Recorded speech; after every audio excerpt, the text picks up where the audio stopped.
പുതിയൊരു വീഡിയോയിലേക്ക് എല്ലാവർക്കും സ്വാഗതം. അങ്ങനെ നിർമ്മല് നവ്യനോട് പറയുന്നുണ്ടായിരുന്നല്ലോ, ഞാൻ വിളിക്കുമ്പോഴൊക്കെ നീ വരണം, അതുപോലെ തന്നെ എനിക്ക് എന്താണോ ആവശ്യം അത് നിന്നിൽ നിന്ന് എനിക്ക് കിട്ടുകയും വേണം എന്ന് പറയുന്ന സമയത്ത് നവ്യക്ക് ദേഷ്യം വന്ന് നിർമ്മലിൻ്റെ കഴുത്തിനൊക്കെ കുത്തിപ്പിടിച്ചിട്ട് പറയുന്നുണ്ടായിരുന്നു, ഞാൻ നീ പറഞ്ഞ പോലെയുള്ള ഒരു പെണ്ണൊന്നല്ല, അങ്ങനെയുള്ള പെണ്ണുങ്ങൾ നിൻ്റെ വീട്ടിൽ കാണുമായിരിക്കും, എൻ്റെ ഭർത്താവല്ലാതെ എന്നെ ഇതുവരെ ആരും തൊട്ടിട്ടില്ല എന്ന് പറയുമ്പോൾ നിർമ്മൽ ഇങ്ങനെ കളിയാക്കിക്കൊണ്ട് ചോദിക്കുന്നുണ്ടായിരുന്നു, നിനക്ക് ഇത്രയും ഉറപ്പാണോ എന്ന് ചോദിക്കുമ്പോൾ നവ്യ പറയും, അതെ, നിനക്കെന്താടാ ഇത്ര സംശയം, നീ വിളിക്കുമ്പോൾ വരുന്ന പെണ്ണുങ്ങൾ നിന്റെ വീട്ടിൽ കാണുമായിരിക്കും എന്നൊക്കെ പറയാൻ കേട്ടോ. എന്നിട്ട് നവ്യ പറയുന്നുണ്ടായിരുന്നു, നിന്റെ ഈ പോക്ക് ജയിലിലേക്കാണ് എന്നൊക്കെ പറയാൻ കേട്ടോ. അപ്പോൾ ആ സമയത്ത് ആയിക്കോട്ടെ, അപ്പോഴും ഇങ്ങനെ നിന്റെ സ്വഭാവം ഞാൻ എല്ലാവരെയും അനന്തപുരിയിലുള്ളവരെ എല്ലാവരെയും അറിയിക്കും എന്ന് പറയുന്ന സമയത്ത് അനന്തപുരിക്കാരെ ഇങ്ങനെ ചതിയന്മാരെ തിരിച്ചറിയുന്ന കൂട്ടത്തിലാണ്, അതുകൊണ്ട് നിന്റെ ഇതൊന്നും നടക്കാൻ പോകുന്നില്ല എന്നൊക്കെ പറഞ്ഞിട്ടാണ് കേട്ടോ നവ്യ ദേഷ്യപ്പെട്ടുകൊണ്ട് അവിടെ നിന്ന് പോകുന്നത്.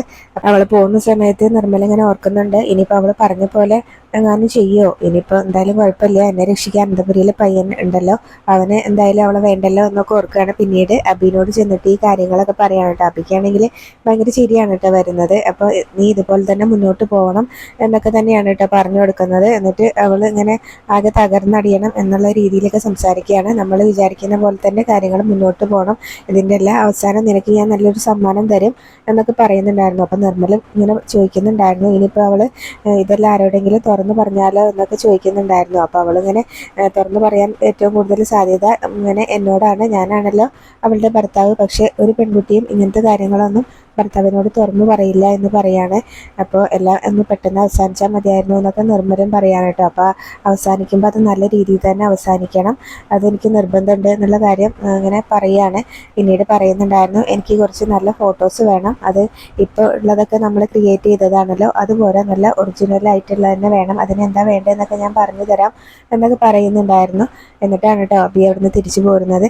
പിന്നീട് നവ്യാണെങ്കിലും ഭയങ്കര ഈ കാര്യങ്ങളൊക്കെ ഓർത്ത് ഭയങ്കര ടെൻഷൻ അടിച്ചിങ്ങനെ ഇരിക്കുകയാണ്. അപ്പോൾ ആ സമയത്താണ് അബി അവിടെ വന്നിറങ്ങുന്നത് കേട്ടോ. അപ്പോൾ അബിക്കാണെങ്കിലും കാര്യങ്ങളൊക്കെ അറിയാലോ, അപ്പോൾ അതിങ്ങനെ മനസ്സിൽ ഓർക്കുകയും ചെയ്യുന്നുണ്ട്. അവളിങ്ങനെ ഭയങ്കര മനപ്രയാസത്തിൻ്റെ കൊടുമുടിയിലാണല്ലോ എന്നുള്ള കാര്യങ്ങളൊക്കെ ഓർക്കുന്നുണ്ട്. എന്നിട്ട് ഭയങ്കര സ്നേഹത്തിൽ വന്നിട്ടാണ് കേട്ടോ നവ്യനോട് സംസാരിക്കുന്നത്. അപ്പോൾ എന്താ നിനക്കിപ്പോൾ ഈയിടെയായിട്ട് ഭയങ്കര പ്രശ്നങ്ങളൊക്കെ ഉണ്ടല്ലോ എന്നൊക്കെ ചോദിക്കുന്നുണ്ടായിരുന്നു. അപ്പോൾ ഇവിടെ നടന്ന സംഭവങ്ങളൊക്കെ അറിയാലോ, അപ്പോൾ അതിൻ്റെ ഒരു ദേഷ്യം അമ്മയ്ക്കും എനിക്കൊക്കെ നിന്നോടുണ്ടായിരുന്നു, പക്ഷേ അമ്മയുടെ ദേഷ്യം ഇപ്പോഴും മാറിയിട്ടില്ല, പക്ഷേ ഞാനാണല്ലോ ഇങ്ങനെ വളഞ്ഞ വഴിയിലൂടെ നിന്നെ സ്വന്തമാക്കാൻ ശ്രമിച്ചത്, അപ്പോൾ ഞാൻ തന്നെയാണ് ആദ്യം തെറ്റ് ചെയ്തത് എന്നൊക്കെ പറയുമ്പോൾ നവിക്ക് അങ്ങ് പെട്ടെന്നൊരു സ്നേഹം വരുന്നുണ്ട് കേട്ടോ. അപ്പോൾ നവി പറയുന്നുണ്ട്, ഇനിയിപ്പോൾ അതൊന്നും ഇങ്ങനെ പറയണ്ട, പോട്ടെ എന്നൊക്കെ പറയാണ് കേട്ടോ.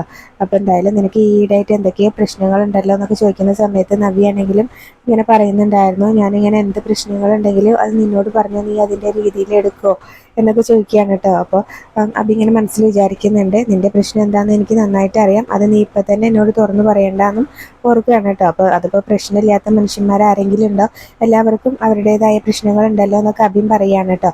പിന്നീട് നബി ഇങ്ങനെ ഒരുപാട് തവണ ഇങ്ങനെ ആലോചിക്കുന്നുണ്ട്, അവനോട് പറയണോ വേണ്ടേ എന്നുള്ളതൊക്കെ കേട്ടോ. അബിയാണെങ്കിൽ ശരിക്കും നബിയുടെ ടെൻഷനൊക്കെ ഇങ്ങനെ ആസ്വദിക്കുകയാണ് ചെയ്യുന്നത്, അതിങ്ങനെ മനസ്സിൽ ഓർക്കുകയും ചെയ്യുന്നുണ്ട്. അപ്പോൾ നിനക്ക് എന്താ പ്രശ്നം ഉണ്ടെന്ന് പറഞ്ഞില്ലല്ലോ എന്ന് പറയുമ്പോൾ നിനക്കിങ്ങനെ ആരെങ്കിലും ആയിട്ട് ഇങ്ങനെ സ്നേഹമുണ്ടെന്ന് പറയുന്നത് ഇങ്ങനെ എനിക്ക് സഹിക്കാൻ പറ്റില്ല, എൻ്റെ ഭാര്യയ്ക്ക് ഇങ്ങനെ പല പുരുഷന്മാരുമായിട്ട് ബന്ധമില്ല എന്നാണ് ഞാൻ വിചാരിക്കുന്നത്, എൻ്റെ പ്രത്യേകിച്ച് നിൻ്റെ കഴുത്തിൽ ഈ താലി കിടക്കുമ്പോൾ നീ എന്നെ ചതിക്കില്ല എന്നാണ് എൻ്റെ വിശ്വാസം എന്നൊക്കെ പറഞ്ഞിട്ട് അബി ഇങ്ങനെ പറഞ്ഞു തുടങ്ങുകയാണ് കേട്ടോ. അപ്പോൾ നവ്യ മനസ്സിൽ വിചാരിക്കുന്നുണ്ട്, ഇങ്ങനെയുള്ളവനോട് ഇത് പറയാൻ പറ്റുമോ എന്നൊക്കെ ഇങ്ങനെ ഓർക്കുകയാണ് കേട്ടോ. അല്ല നീ എന്താ പറഞ്ഞില്ലല്ലോ എന്നിങ്ങനെ നവ്യ ആലോചിച്ച് നിൽക്കുന്ന സമയത്ത് അബി പറയുന്നുണ്ടായിരുന്നു കേട്ടോ.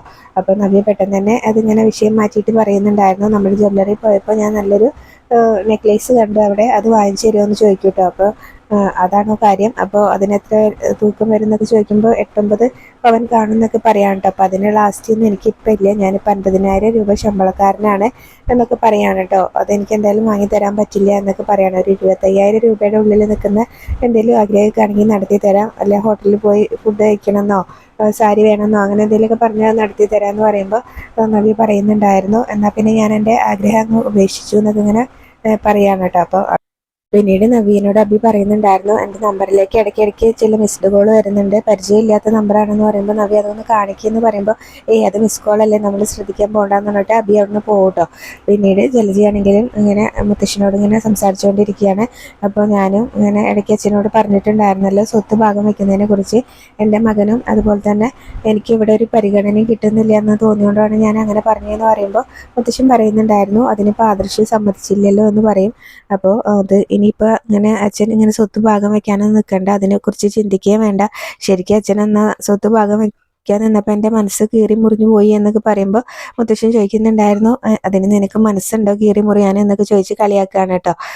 പിന്നീട് ജലജ പറയുന്നുണ്ടായിരുന്നു, ഇനിയിപ്പോൾ എല്ലാവരും കൂട്ടുകുടുംബത്തോടുകൂടി സന്തോഷത്തോടുകൂടി മുന്നോട്ട് പോവാന്ന്. അപ്പോൾ അവിടെ നീയാണ് തടസ്സം നിൽക്കുന്നതെന്നൊക്കെ ഇങ്ങനെ മുത്തശ്ശൻ പറയുന്നുണ്ടായിരുന്നു കേട്ടോ. ആ സമയത്ത് ദേവയാനി അതിലൂടെ വരികയാണ്. അപ്പോൾ ദേവയാനിനോട് ഇങ്ങനെ മുത്തശ്ശൻ പറയുന്നുണ്ടായിരുന്നു, എനിക്ക് എന്തോ വിഷമമുണ്ട്, അവനിങ്ങനെ കല്യാണം വേണ്ട നീട്ടി വെക്കണം എന്നൊക്കെയാണ് പറഞ്ഞുകൊണ്ടിരിക്കുന്നത്. അപ്പോൾ അതൊക്കെ ഒന്ന് ചോദിച്ച് മനസ്സിലാക്കണം, അത് പറഞ്ഞ് തിരുത്തണം എന്നൊക്കെ പറയുന്നുണ്ട്. അപ്പോൾ ജലജ ചോദിക്കുന്നുണ്ടായിരുന്നു, ജലജ ഇങ്ങനെ പറയുന്നുണ്ടായിരുന്നു, അവന് താല്പര്യമില്ലെങ്കിൽ അത് നടത്തണ്ട എന്നുള്ള രീതിയിൽ പറയാണ് കേട്ടോ. അപ്പോൾ അതെന്താ നീ അങ്ങനെ പറഞ്ഞതെന്നൊക്കെ ജലജ എന്നോട് ദേവയാനി ചോദിക്കുന്നുണ്ട്. അപ്പോൾ അവന് താല്പര്യമില്ലെങ്കിൽ പിന്നെ എന്തിനാ അത് നടത്തുന്നുള്ളതിലാണ് കേട്ടോ ജലജയും പറയുന്നത്. അപ്പോൾ മുത്തശ്ശനാണെങ്കിലും നീയും ഇങ്ങനെ എല്ലാം മുന്നിൽ നിന്ന് വേണം നടത്താൻ, അവനെ കാര്യങ്ങൾ പറഞ്ഞ് മനസ്സിലാക്കണം എന്നൊക്കെ പറയുന്ന സമയത്ത് ദേവയാനി അതിനെക്കുറിച്ചൊന്നും ഓർത്ത് അച്ഛൻ ടെൻഷൻ അടിക്കേണ്ട, അതൊക്കെ ഞങ്ങൾ ശരിയാക്കിക്കോളാം എന്നൊക്കെ പറയുന്നുണ്ടായിരുന്നു. അപ്പോൾ ജലജയ്ക്കാണെങ്കിലും അനാമിക അങ്ങോട്ട് വരുന്നതിനോട് വലിയ താല്പര്യമില്ല എന്ന് തോന്നുന്നുണ്ട്. അപ്പോൾ അനാമികനെ കുറിച്ച് പറയുന്നുണ്ടായിരുന്നു, ആ കുട്ടിയാണല്ലോ ശരിക്കും ഇങ്ങോട്ട് ഇടിച്ചു കയറി വന്നത്, ഇവിടെ ആണ് കാണലാണ് നടന്നത്, എനിക്കത് അത്ര നന്നായിട്ടൊന്നും തോന്നിയിട്ടില്ല എന്നൊക്കെ പറഞ്ഞിട്ട് അവിടെ നിന്ന് അങ്ങ് പോവാണ്. ആ സമയത്ത് മുത്തശ്ശൻ പറയുന്നുണ്ടായിരുന്നു, അവൾ അങ്ങനെയൊക്കെ പറയും, അതൊന്നും കാര്യമാക്കണ്ട, ഇങ്ങനെ അനാമികയുടെ അച്ഛനും അമ്മയ്ക്കും ഞാനാണ് വാക്ക് കൊടുത്തത്, അതുപോലെ തന്നെ ആ കുട്ടിയും ഇങ്ങോട്ട് വരാനുള്ള ഭയങ്കര ത്രില്ലിലാണെന്ന് പറയും കേട്ടോ. അപ്പോൾ അവൾ എന്നെ ഇടയ്ക്ക് വിളിക്കുകയൊക്കെ ചെയ്യുന്നുണ്ടെന്ന് മുത്തശ്ശൻ പറയുമ്പോൾ ദേവയാനിയും പറയുന്നുണ്ട്, അവൾ എന്നെ വിളിക്കുന്നുണ്ട് എന്നൊക്കെ പറയുന്നുണ്ടായിരുന്നു. അപ്പോൾ എന്തായാലും അച്ഛൻ അതിനെക്കുറിച്ച് ഓർത്തൊന്നും ടെൻഷൻ അടിക്കേണ്ട, അതെല്ലാം നടക്കും എന്നുള്ള രീതിയിൽ തന്നെ ദേവയാനി സംസാരിക്കുകയാണ്. പിന്നീട് ദേവയാനി പറയുന്നുണ്ടായിരുന്നു, ഇങ്ങനെ ഞാൻ പറഞ്ഞതെല്ലാം അനുസരിക്കും ഇങ്ങനെ പറയുകയാണ് കേട്ടോ. അവൻ എന്നെ അനുസരിക്കുന്ന പോലെ വേറെ ഒരാളും കൂടെ ഉണ്ട് ഈ വീട്ടിലെന്ന് പറയണം. അപ്പം നയനയെ കുറിച്ചാണ് പറയുന്നത്. അപ്പം അതാണ് പ്രശ്നം എന്ന് പറയുന്ന സമയത്ത് മുത്തശ്ശൻ പറയുന്നുണ്ടായിരുന്നു, നയനമോൾ ഒരിക്കലും അവനെങ്ങനെ വഴിതെറ്റിക്കില്ല എന്നുള്ള രീതിയിൽ സംസാരിക്കുകയാണ് കേട്ടോ. അവൾമാരെക്കാളും നല്ല സമ്പത്തുള്ള വീട്ടിൽ നിന്ന് ഒരു കുട്ടി ഇങ്ങോട്ട് വരുമ്പോൾ അതിൻ്റെ നിരസ് എന്തായാലും അവർക്ക് ഉണ്ടാവും എന്ന് പറയുമ്പോൾ മുത്തശ്ശൻ അത് ഇഷ്ടപ്പെടുന്നില്ല. അങ്ങനെ നയനമോൾ പറഞ്ഞു, അങ്ങനെ ചിന്തിക്കുന്ന കുട്ടിയല്ല നയനമോൾ എന്നൊക്കെ പറയുകയാണ് കേട്ടോ. അപ്പോൾ ആ സമയത്ത് ഇനിയിപ്പോൾ അതിൻ്റെ പേരിലൊരു തർക്കം വേണ്ട എന്ന് പറയുന്നുണ്ട്. ഈ ഒരു കാര്യത്തിൽ മാത്രമാണ് എനിക്ക് നിന്നോട് അങ്ങനെ ദേഷ്യം എന്നുള്ളതിൽ മുത്തശ്ശൻ സംസാരിക്കുകയാണ്. അപ്പം മതി, ഇനിയിപ്പോൾ അതിൻ്റെ പേരിലൊരു ഇത് വേണ്ട എന്ന് പറഞ്ഞിട്ട് ദേവയാനി ഇങ്ങനെ കാര്യങ്ങളെല്ലാം അതുപോലെ തന്നെ നടക്കട്ടെ എന്ന് പറഞ്ഞിട്ട് അവിടുന്ന് പോരുകയാണ്. പിന്നെ അനിയാണെങ്കിലും സങ്കടപ്പെട്ടുകൊണ്ടിരിക്കുന്നത് കണ്ടിട്ട് അനിയുടെ അടുത്തേക്കാണ് കേട്ടോ ചെല്ലുന്നത്. അപ്പം അനിയനോട് ഇങ്ങനെ ചോദിക്കുന്നുണ്ട്, നിനക്ക് എന്തൊരു വിഷമം എന്നൊക്കെ. അപ്പം അനി ഒന്നുമില്ല എന്നൊക്കെ പറയുകയാണ് കേട്ടോ. അപ്പോൾ എന്തായാലും ഇങ്ങനെ കല്യാണം നടത്തുന്നതിനെ കുറിച്ചൊക്കെ തന്നെയാണ് സംസാരിച്ചുകൊണ്ടിരിക്കുന്നത്. മുത്തശ്ശനും മുത്തശ്ശിയാണ് അവർക്ക് വാക്ക് കൊടുത്തിട്ടുള്ളത്. അപ്പോൾ അതെന്തായാലും നടക്കണം. ഈ വീടിന് ചേർന്ന മരുമകൾ തന്നെയാണ് അനാമിക. ഞങ്ങൾ ഈ വീട്ടിലെ മരുമകളായിട്ട് കാണാൻ പോകുന്നത് അവളെയാണ്. മറ്റ് രണ്ടെണ്ണം പുറമ്പോക്കാണ്. അച്ഛനും അമ്മയും ജീവിച്ചിരിക്കുന്ന കാലം മാത്രമേ അവർക്ക് ഇവിടെ ആയുസുള്ളൂ എന്നൊക്കെ പറയാൻ കേട്ടോ. അപ്പോൾ നയനേട്ടത്തി നല്ല മരുമോളല്ലേ എന്നൊക്കെ ചോദിക്കുന്നുണ്ടായിരുന്നു. അപ്പോൾ അത് നിനക്ക്, എനിക്ക് എൻ്റെ മോനും അങ്ങനെയല്ല എന്ന് പറയുന്നുണ്ട്. അപ്പോൾ വല്യച്ഛന് നയനേട്ടത്തിനെ കുറിച്ച് നല്ല അഭിപ്രായമാണല്ലോ എന്ന് പറയുമ്പോൾ വീണ്ടും പറയും കേട്ടോ, ഞങ്ങൾക്കാണ് എന്നാണ് പറഞ്ഞത് എന്ന് പറയും കേട്ടോ. അപ്പോൾ ആദർശനും ദേവയാനിക്കും ആണെന്നാണ് പറഞ്ഞതെന്ന് പറയും. പിന്നീട് ഇങ്ങനെ ഇപ്പോൾ ഏട്ടന്മാരുടെ കല്യാണമൊക്കെ ഇപ്പോൾ കഴിഞ്ഞതല്ലേ ഉള്ളൂ എന്നൊക്കെ ഇങ്ങനെ പറയുന്ന സമയത്ത് അതുകൊണ്ട് എന്താ പ്രശ്നം, അപ്പോൾ നീ ഇങ്ങനെ ഒഴിഞ്ഞു മാറി നടക്കാനാണോ, നീ വിചാരിക്കുന്ന സമയത്ത് കെട്ടാനാണോ നിൻ്റെ തീരുമാനം എന്നൊക്കെ ചോദിക്കുന്നുണ്ടായിരുന്നു കേട്ടോ. ഇങ്ങനെ സാധാരണ ജോലിയും കൂലിയും ഇല്ലാത്തവർക്കാണ് കല്യാണം വരുമ്പോൾ ടെൻഷൻ, നിൻ്റെ കാര്യത്തിൽ അങ്ങനെയല്ലല്ലോ, നിന്നെ ഇപ്പം 3 ബ്രാഞ്ചുകളാണ് ഏൽപ്പിക്കാൻ പോകുന്നത്, ഇനിയിപ്പോൾ അതിൻ്റെ കാര്യങ്ങളെല്ലാം നീയാണ് നോക്കേണ്ടത്, അതുപോലെ തന്നെ ആ സമയത്ത് നിനക്കൊരു കൂട്ട് വേണ്ടേ എന്നൊക്കെ ചോദിക്കുന്നുണ്ടായിരുന്നു കേട്ടോ. അപ്പോൾ നിൻ്റെ ജോലിയിലേക്ക് ആ കുട്ടീനെയും കൂട്ടിയിട്ട് നന്നായിട്ട് ജീവിക്കാൻ നോക്കും മോനെ, അപ്പോൾ ഇനിയിപ്പം നിൻ്റെ മനസ്സിൽ ആരെങ്കിലും ഉണ്ടെങ്കിൽ അതങ്ങ് മറന്നേക്കുക എന്നൊക്കെ പറഞ്ഞിട്ടാണ് ദേവയാനി അവിടെ നിന്ന് അങ്ങ് പോകുന്നു കേട്ടോ. അപ്പോൾ എനിക്കാണെങ്കിലും അതൊക്കെ കേൾക്കുമ്പോൾ ഭയങ്കര സങ്കടമാണ്. പിന്നീട് അനിയാണെങ്കിലും മനസ്സിൽ ഓർക്കുന്നുണ്ടായിരുന്നു, എല്ലാവരും ഇങ്ങനെയൊക്കെ പറയുമ്പോഴും എനിക്ക് അവളെ അങ്ങനെ മറക്കാൻ പറ്റുന്നില്ലല്ലോ, അവൾ വീണ്ടും എൻ്റെ മനസ്സിലേക്ക് കയറി വരികയാണല്ലോ എന്നൊക്കെ ഓർക്കണം. അപ്പം അനിയുടെ കാര്യം അങ്ങനെ തന്നെയാണ്. അപ്പം നന്ദു ഈ സമയത്ത് അനിയനെ കുറിച്ച് തന്നെയാണ് കേട്ടോ ഓർക്കുന്നത്. അനിയുടെ ശബ്ദം ഒന്ന് കേട്ടിരുന്നെങ്കിൽ എന്നൊക്കെ ഇങ്ങനെ എന്താ എന്നെ ഇങ്ങനെ കൊളുത്തി വലിക്കുന്നത് എന്നൊക്കെ ഓർത്ത് ഇങ്ങനെ നിൽക്കുകയാണ്. അപ്പോൾ ആ സമയത്താണ് അനി വിളിക്കുന്നത് കേട്ടോ. അപ്പോൾ അനിക്കും ഞാൻ ചിന്തിക്കുന്ന പോലെ തന്നെയാണ് കാര്യങ്ങൾ, അതുകൊണ്ടാണല്ലോ ഞാൻ ആഗ്രഹിച്ച സമയത്ത് അനി ഇങ്ങോട്ട് വിളിക്കുന്നത് എന്നൊക്കെ ഇങ്ങനെ നന്ദു ഓർക്കുന്നുണ്ട്. പിന്നീട് ഫോൺ എടുക്കുകയാണ് കേട്ടോ. അപ്പോൾ നന്ദുനെ വിളിച്ചിട്ട് ഇങ്ങനെ ചോദിക്കുന്നത് അടുത്ത് ആരെങ്കിലും ഉണ്ടോ എന്നൊക്കെയാണ് കേട്ടോ. അപ്പോൾ നന്ദു അടുത്ത് എല്ലാവരും ഉണ്ടെന്ന് പറയും. അപ്പോൾ സംസാരിക്കാൻ പറ്റില്ല എന്ന് ചോദിക്കുന്നുണ്ടായിരുന്നു കേട്ടോ. അപ്പോൾ എന്തായാലും എനിക്കൊരു കാര്യം പറയാനുണ്ട് എന്ന് അനി പറയുമ്പോൾ നന്ദു പറയുന്നുണ്ടായിരുന്നു, എന്താ പറയുമെന്ന് പറയാണ് കേട്ടോ.